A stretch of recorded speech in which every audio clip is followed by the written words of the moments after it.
देखिए जी, बहरहाल पार्लियामान अपनी इज्तिमाई दानिश को तो इस्तेमाल कर सकती है और उसने किया है। और एमके भी ये समझती है कि ये जो फैसले हैं ये कोई बहुत मुनासिब अंदाज से और कोई बहुत मिसाली अंदाज से तो नहीं आ रहे।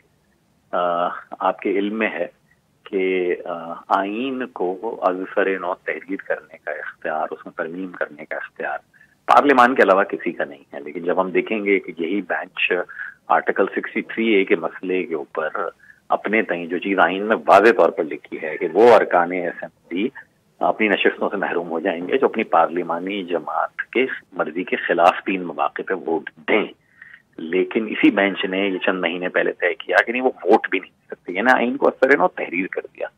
और उसके बाद जहां अब फैसला हुआ, जब वाज़े तौर के ऊपर चीजें आ रही थी जज साहिबान के हवाले से, मखसूस बेंचेस के हवाले से, तो बजाय इसके कि फुल कोर्ट बना कर एक सुप्रीम कोर्ट भी इज्तिमाई दानिश का मुजाहरा करती, वो नहीं हुआ है। तो इसलिए पार्लियामान ये समझती है कि उसे अपना ग्राउंड होल्ड करना चाहिए। और हम भी सियासी लोगों के तौर के ऊपर समझते हैं कि फैसलों में अदल के हवाले से कंसिस्टेंसी होनी चाहिए। मसावात करने का काम नहीं है सुप्रीम कोर्ट का, कि बैलेंसिंग ठीक है। एक्ट नहीं करें, पंचायत नहीं है।